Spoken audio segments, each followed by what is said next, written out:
we're going to go to the phone lines and talk to the man, the host of Wild Fish, Wild Places, and the man who took the Birdmen, our very own Captain Mike Ortego, hunting this week in Canada. In the Canadias. Canada is what we're calling it. Canada. Mr. Denis Isbister. Good morning, Dennis. How are you? Fantastic. How are you guys this morning? Not too bad. Congratulations on the first show. I know you're in Alaska. There were way too many bugs in the first show, but that's all right. Oh my God, that was crazy, huh? It's just ridiculous how many mosquitoes and things that are out there while you guys are filming. I mean, it's ridiculous. Yeah, that's a real deal. We're out in the middle of the peninsula, the Alaskan bush, and it was insane. A lot of those, thank God, weren't mosquitoes. They were midges and other things. But they're hatching by the million. I mean, they're getting in your mouth. You're pulling, trying to pull your buffs up over your face, and keep from swallowing them. But at some point, you just eat them. You just, it's protein. Protein, yeah. Swallow some midges. Yeah. Okay, now this week you took Mike and Mike's father hunting in Canada. Cajun Santa Claus. That's right. I saw Cajun Santa Claus with the cinnamon rolls. Mike, we haven't talked about it at all. How did it go? It went fantastic. The shoot was amazing. We more birds than you can imagine. Swarms of them. It looked like bees. And we get off the plane, and the first thing we do is Dennis says, "You got to meet us at this intersection." We drive 2 hours. We get in the intersection. We follow him into a field. Ducks flying everywhere out of this field, and we change. We don't even unpack. We don't check in. We change right into our camos and go get the blind set up and the decoys, and we start shooting that afternoon. So now 2 hours off the plane, we're already hunting, and then I think we got our limit that evening, right? Yeah, I think we had 40 dead ducks in a couple hours. It was insane. The guy that found that field called me and said, "You got to come check this out." And this is, Mike and Cajun Santa are en route, and I drove out to meet this guy, and there's just these potholes and these giant rolling drain fields with little pothole pieces of water in them, and there was, I don't know, there must have been 5,000 ducks on 2 of these potholes. Nice. It was going to be awesome. Now you hear Mike is from. Now we know each other, but you've never been hunting with Mike. Now, I'll ask Mike, did you do any preparation or any practicing beforehand? No. And it showed. That's what I wanted to ask Dennis. Now here you are a professional with Wild Fish, Wild Places, and also the Birdman, the series of a hunting show about shooting ducks. And they take young future fowlers, they call them. They take them out hunting. Now, were you expecting something amazing out of Mike and Mike's dad for their shooting expertise? No. You weren't? No. When he pulled a 1950s pump shotgun out of the case, I knew it was game over for the bird. I'm surprised he didn't bring the CO2 cartridge BB gun. No, he actually, Mike and his dad actually killed the first duck of the trip. That's right. Came right in, sat up, never shot out of a layout blind ever. Sat up, took 2 shots, but he killed the first duck. And at the end of the trip, the very last duck that was killed, Mike killed it. Yep, it was a goose. Shot a goose, the last one of the day. Yeah, it was a goose flying over. You remember it sailed in, you almost caught it. That's right. So we've never hunted fields, and we never in Florida and in the South. You never hunt. You hit swamps. And, yes. And I'm telling Dennis, I'll bring my waders. Yeah, exactly. I was wondering. And I'm like, if you're not waist deep in water, you're not hunting ducks. Exactly. In my opinion, he's like, you're hunting fields. You don't need waders. You bring some water boots and you're good to go. So we first time hunting and lay down blinds and we must have went over that question 10 times. Yeah, we just couldn't get our minds wrapped around it. And sure enough, we had a great last day. In the morning, we shot mallards and geese, and we got our limit of ducks. And my dad and I shot the last 2, which was bang, bang, back to back on the last 2 that let us shoot it. And then that evening, we had thousands of snow geese and specks coming in and whiffling on us. And it was a great setup that Dennis put us in. And it was just an absolute amazing. We got some video. We're going to put it together on the web for us. do a little webisode, and sure enough, we shot out of shells. Now we had Blair from Spectre Shot. Okay, yeah, Spectre Shot. So we were talking about shooting, right? We're talking about if you'd have been, we'd had better shots and this and that. And Blair Michel, he's from Louisiana. He makes a product called Spectre Shot. It's the most amazing shot shell I've ever used, hands down. And Blair was hunting with us for a few days, and he left before this last hunt that we went on. And if we'd have had Blair with us and a couple of other guys that could shoot, Mike and his dad started raining birds towards the end. I mean, it just takes a little practice. But yeah, we had a couple Canadians with us. Raining birds. And one of the Canadians had a turkey sight on his shotgun, if that tells you anything at all. This guy, I don't think he touched a bird. He shot things off his shells probably and never touched a bird. But if Blair would have been with us and, maybe another guy or two instead of the Canadians that could rain birds, we'd have killed 70 birds that night.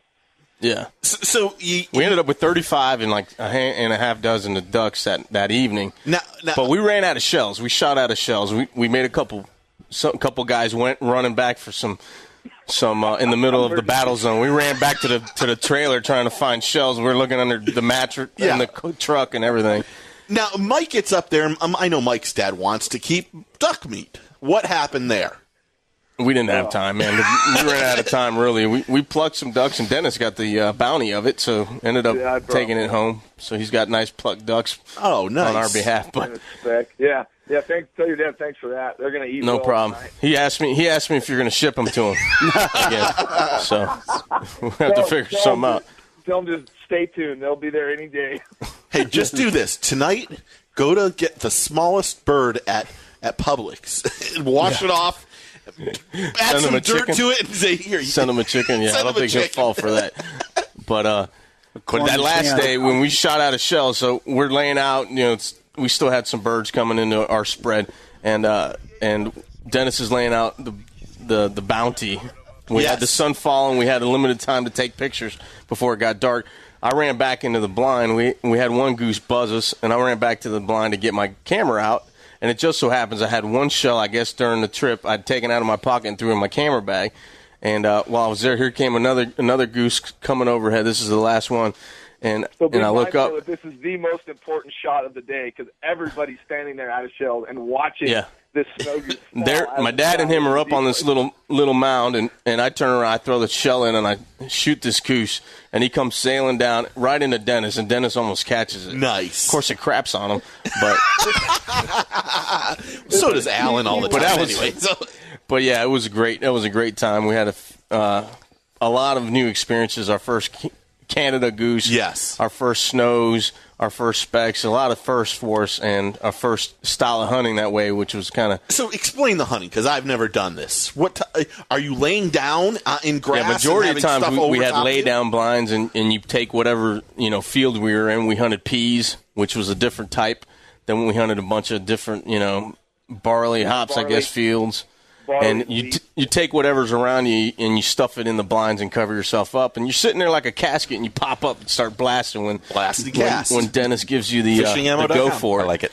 And he calls them in. He had his Pacific calls in. He was calling. So Dennis is doing the calling. Oh yeah, we got some video of him calling them in, and that's the majority of the time was those lay down blinds. We did get to do a hay bale blind, which was interesting because my pops, who's got bad knees and he's older, so we tried to get him in a chair. Myself sitting in a bucket, and Dennis was popping in and out like a bird dog, all in this little blind, 3 men. So it was pretty interesting. Barely a 2-man blind, and we made it into a 3-man. Yeah, nice and cozy. 2.5. So everyone had a great time. Yeah, we had a fantastic time. We had everything kind of fell in place. Having the Spectre shots there, we were knocking birds down at 50, 60 yards, which was nice, amazing. And we just had a great ball, laughing and great people. The hosts that were out there made us a nice Alberta steak dinner, and it was just a great time. And we had a ball. And I know my dad definitely. I mean, he was as giddy as a school kid. Yeah. Out there the last day, just something that he he's seen on TV. He said, and it's something that he would have never been able to experience. And Now, Dennis, looking back at it, what was the funniest quick little tidbit that happened during the It wasn't even hunting. We were having we're done with the hunt after the first day, and this kid, one of our future fowlers from Canada, where we're staying, his dad kind of setting up some hunts and stuff. He's taken out. He ended up taking like 10 days of school off to hunt with us and film, and his dad's telling him, you're going to get to take out of school, but, you got to go back and do good and yada, yada. And Cajun Santa says, he steps in there, we're all talking. He says, you want some advice from an old man? And the kid's, okay, you want some advice about school? He goes, don't worry about school. You don't got to go to school. Said it's duck season. He said, forget school. School will always be there. Duck season is not around all year. Yeah. The views and opinions of this station are not of Florida Communications or its advertisers or broadcasters. So he went back to school and was like, Santa told me I didn't have to come to school during duck season. Santa told me. Go to hell, school. Best ever. It was absolutely hilarious, man. It was good.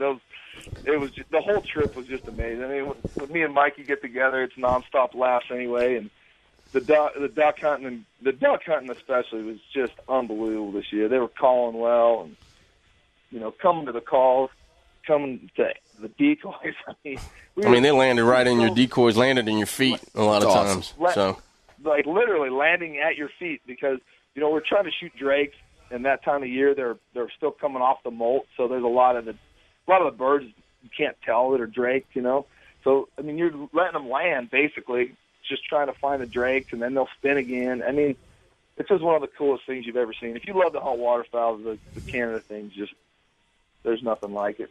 Awesome. And we got some great video that we'll put together. Yeah, we'll have up. So. Hey, Dennis, we got a break. We got to hear here. We appreciate the time with you. You can watch Wild Fish, Wild Places on World Fishing Network tomorrow at 1 and 11 p.m., and then Mondays at 4 a.m., and then Fridays at 12:30 p.m. and 9:30 Eastern Standard Time. Thanks again, brother. Thanks. We'll talk to you soon, Dennis. All right. Thank you guys very much. I appreciate you. No problem, brother. Later. We had a great time over here in Canada, and I got to say, Dennis, thanks, man. Bringing me and my pops up. We had a phenomenal day. Dude, the mallards, geese. I mean, and look at this. Dude, we killed 48 ducks this morning, and I don't even know how many geese we killed tonight. We haven't counted them up yet, but one heck of a time, man. Awesome. Alberta, buddy. One hell of a show, one hell of a time. Yeah.